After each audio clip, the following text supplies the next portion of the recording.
Durante la última dictadura, en la Argentina hubo 500 centros clandestinos de detención. Algunos operaban en dependencias policiales o militares visibles, pero muchos otros estaban ocultos en casas o edificios como los que habitamos a diario, mezclados con el paisaje de todos los días.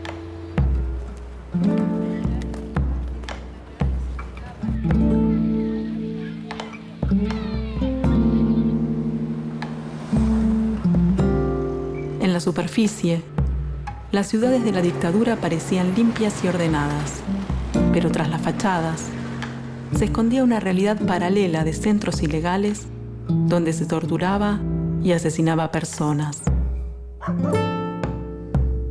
Allí estuvieron los detenidos desaparecidos por el terrorismo de Estado. Hombres y mujeres que soportaron condiciones inhumanas de encierro, muy cerca de la vida cotidiana que parecía seguir como si nada.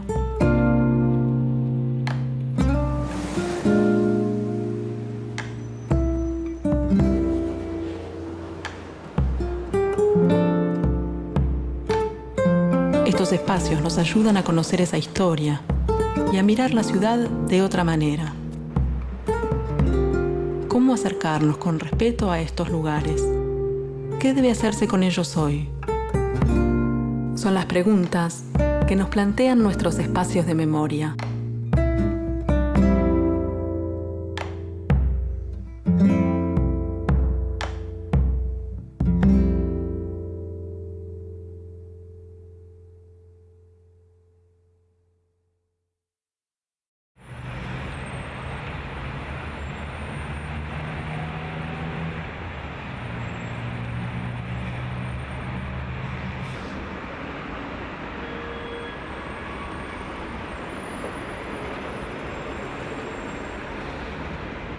Las autopistas nos permiten circular a gran velocidad, pero también pueden impedirnos ver en detalle el paisaje de la ciudad que atravesamos. Bajo la autopista 25 de Mayo, sobre Paseo Colón al 1200, Buenos Aires, están los restos del centro clandestino de detención conocido como Club Atlético. En la superficie funcionaba un edificio de suministro de la Policía Federal que mantenía su uso legal mientras en el subsuelo se secuestraba y torturaba personas. Funcionó entre febrero y diciembre de 1977 y por él pasaron, se cree, 1.500 detenidos desaparecidos. La gran mayoría continúan desaparecidos.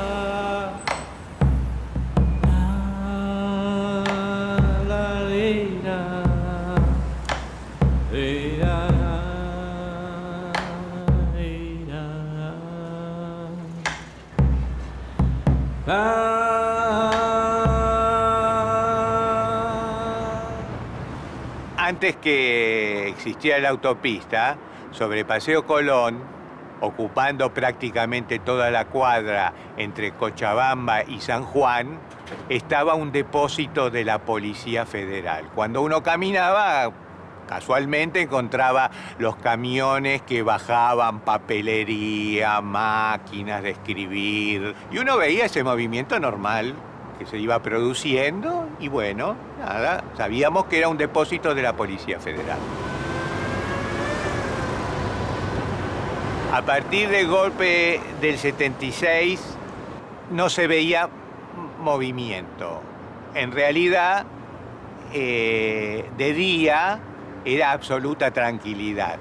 De noche por ahí se sentía algún auto fuera de lo normal, digamos, ¿no? Hacia las madrugadas notábamos que entraban coches, Falcon. Mi mamá abría muy temprano en la mañana. A las 4:30, 5 ya se abría el negocio. Y venía al liceo, le decía a doña María, dice que yo escucho ruidos, dice gritos, dice abajo. Pero, viste, Nadie sabía nada tampoco, se escuchaban cosas ahí. Nosotros teníamos sospechas por comentarios de gente que conocíamos que había lugares. Jamás nos imaginamos que este lugar, de ahí al bajo, era un campo de prisioneros, ¿no es cierto? Nosotros nos suponíamos que pasaban cosas. Todo el mundo se suponía que pasaba cosas. Nosotros, vivimos en la ignorancia muchos años hasta que viajamos afuera del país y unos amigos nuestros nos dijeron que este era qué horrible, un campo de concentración a 2 cuadras de tu casa, ¿no? Es una sensación espantosa, ¿no? Que aún hoy me duele, ¿no? Y sentimos, y para nosotros fue claro, fue difícil asimilar la cosa porque decir, bueno, pero a 100 metros yo no me enteré de los horrores que estaban pasando.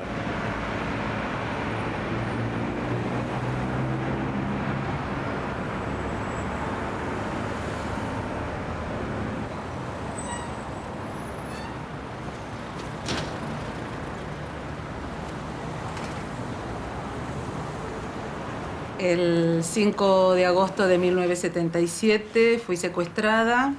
Yo en ese momento estaba en pareja con Hugo Alberto Scutari.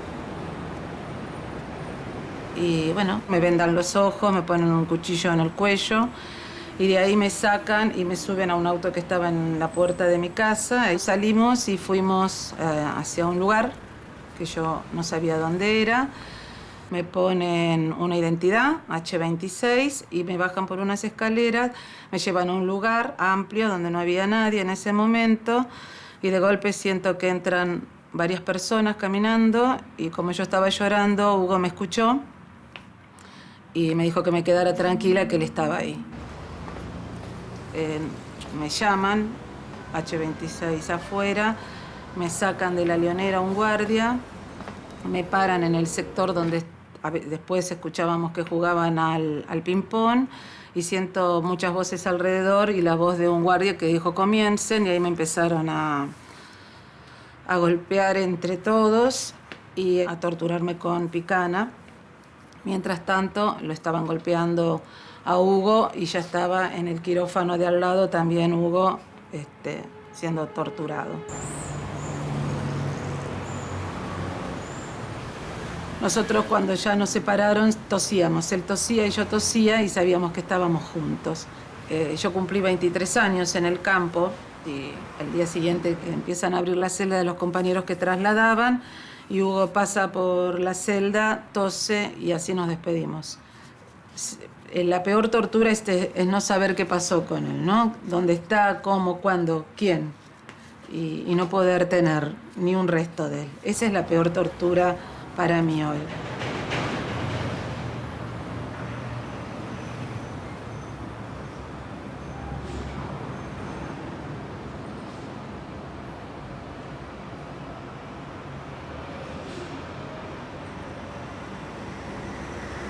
A mí me secuestran el 13 de junio de 1977, fue en plena luz del día y bueno, y eso, ¿no? O sea, muy rápido, como en general sucedían los secuestros, que actuaban muy rápido y la gente no tenía posibilidad de reaccionar. Era como si se quedara petrificada. Yo alcancé a gritar, me metieron en la parte de atrás y me llevaron al Atlético. Bueno, ahí me bajaron por la escalera de acceso al lugar. Enseguida me hicieron desnudar y me llevaron a torturarme. La tortura era el método de interrogatorio que utilizaban prácticamente con todas las personas que llevaban al lugar. Me sacaron mi nombre, me dijeron que ya no me llamaba más Ana María Cariaga, que a partir de ahí me llamaba K04, es decir, me dieron un código, una letra y un número, como hacían con toda la gente, y a golpes le enseñaban a uno que no podía decir más cuando le preguntaran cómo te llamas, su nombre.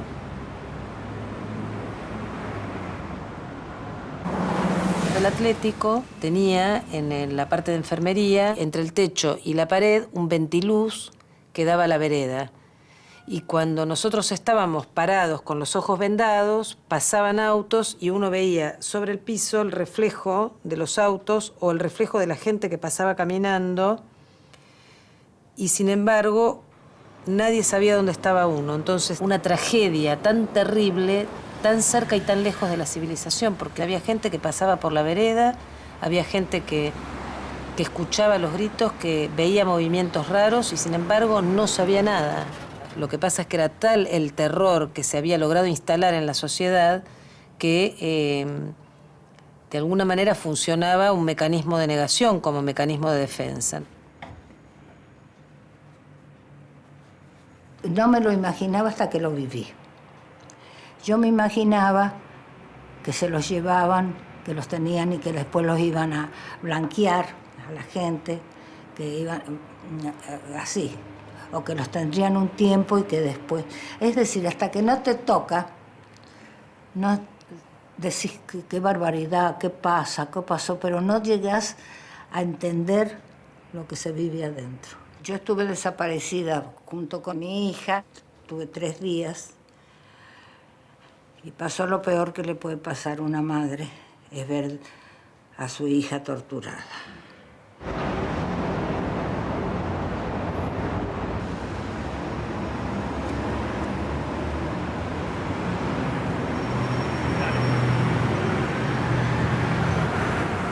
Este es Hugo Scutari, que era mi esposo, que está desaparecido. Ella es Patti, que se despidió de mí el 4 de noviembre y estaba embarazada de 7 meses, que su hijo fue recuperado y estaba apropiado por un gendarme. Ella es Anabela, que era la compañera que tenía en la celda de al lado, que nos comunicábamos saludándonos, golpeando la puerta de la celda. Él es el Pascua, un compañero que nos traía la comida. Y bueno, hay muchos compañeros que yo no compartí el cautiverio, pero que estuvieron en el Club Atlético. Y otros que ahora no encuentro las fotos, pero con los que compartí parte de los 92 días que yo estuve ahí. Por ellos luchamos.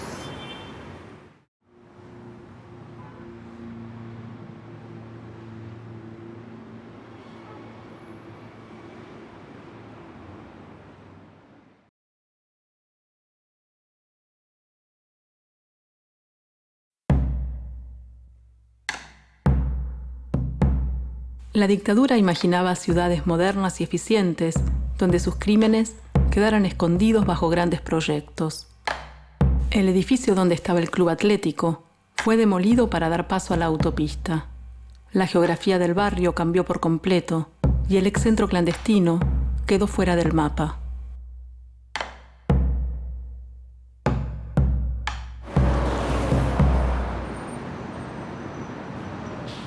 Para los sobrevivientes, fue muy difícil identificar dónde habían estado detenidos. El excentro clandestino era una dirección que ya no existía.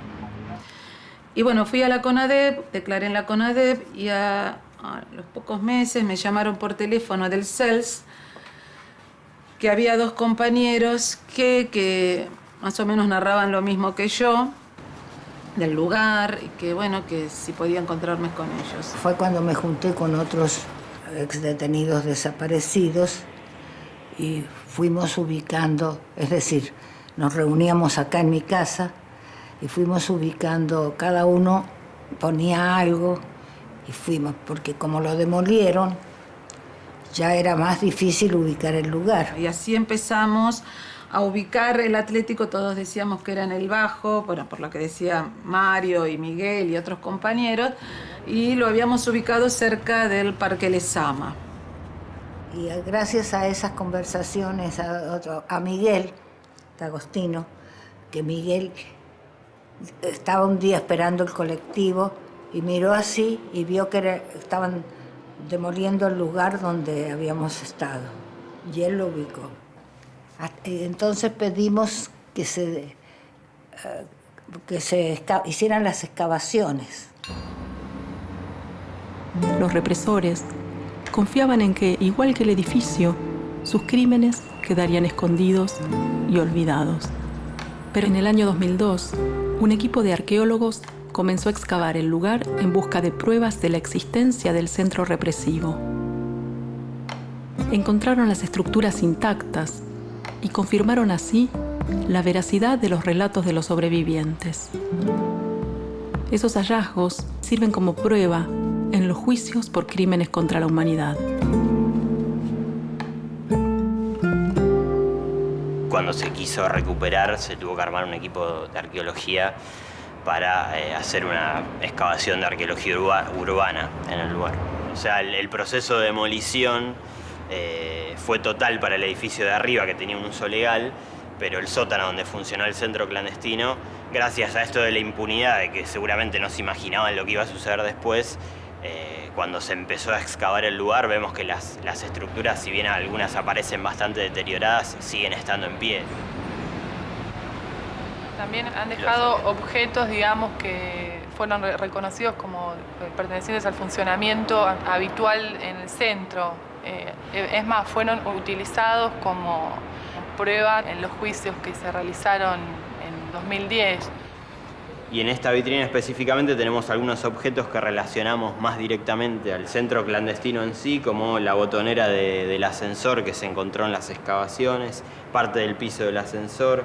Las cadenas las relacionan también los sobrevivientes con su cautiverio porque estaban todo el tiempo con los pies engrillados.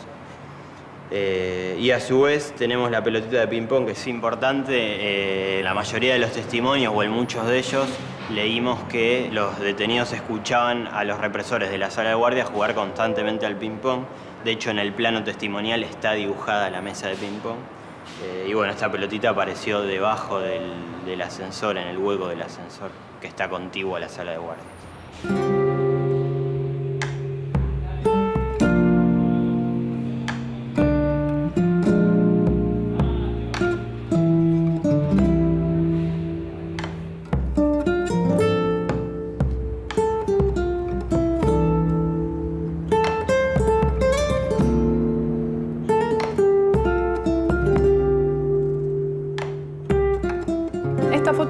Es anterior a la existencia de la autopista, ¿no? Puede verse cómo era la manzana antes de las demoliciones.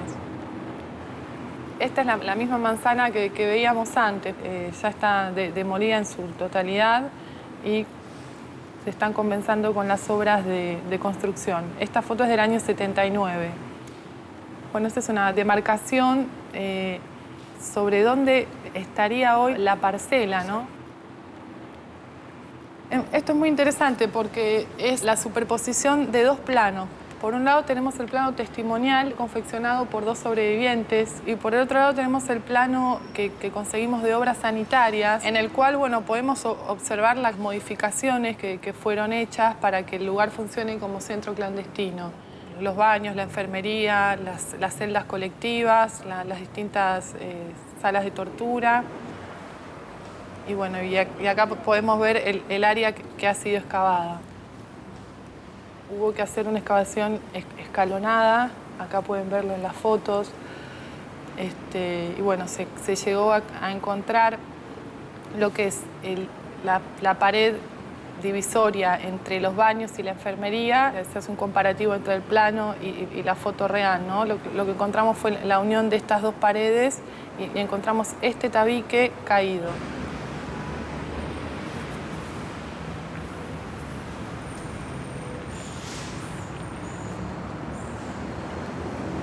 Este pedazo que encontraron hace poco es un pedazo de la escalera por donde nosotros bajábamos al campo. Por supuesto, la escalera no va a estar toda, pero tiene un significado muy importante para los sobrevivientes que haya aparecido este pedazo del campo y del horror, porque por acá bajamos y descendimos al infierno que fue el Atlético.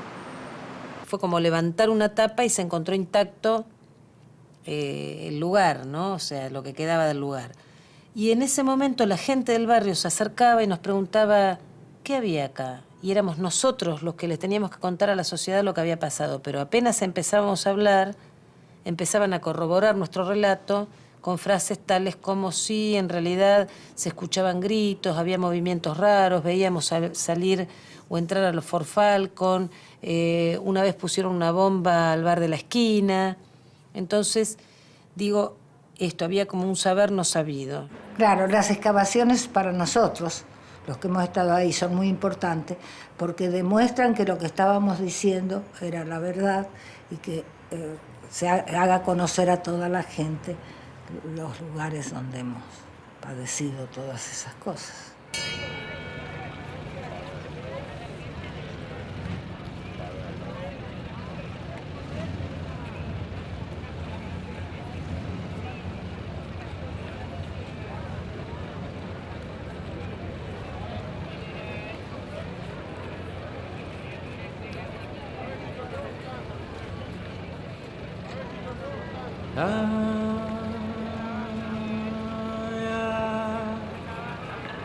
resultado de la deliberación, efectuar estos hechos motivos del proceso, valoradas las probas incorporadas al debate de los alegatos de las partes, siendo para diferir la lectura de los fundamentos del artículo 400 del Código Procesal Penal de la Nación, el Tribunal resuelve. 1. Calificar los hechos objeto de este proceso como constitutivos de crímenes de lesa humanidad.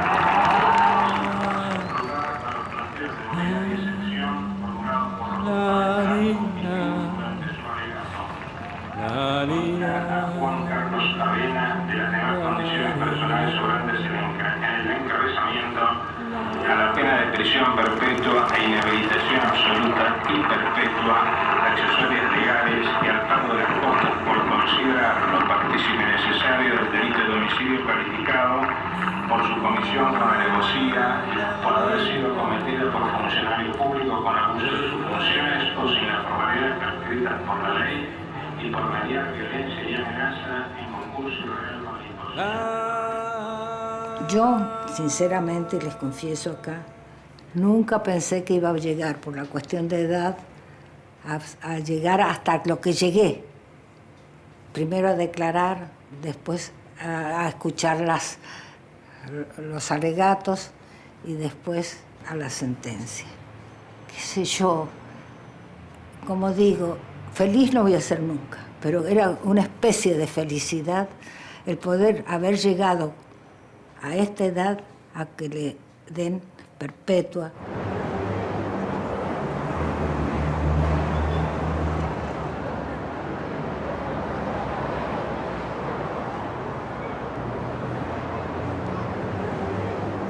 Que este sitio de memoria sea un testigo más de lo que fue el terrorismo de Estado y conmemorar juntos, como lo hacemos todos los 24, lo que sucedió con nuestros compañeros aquí, porque eran seres llenos de vida, con un proyecto político, con mucha energía, con mucha voluntad para transformar esta sociedad.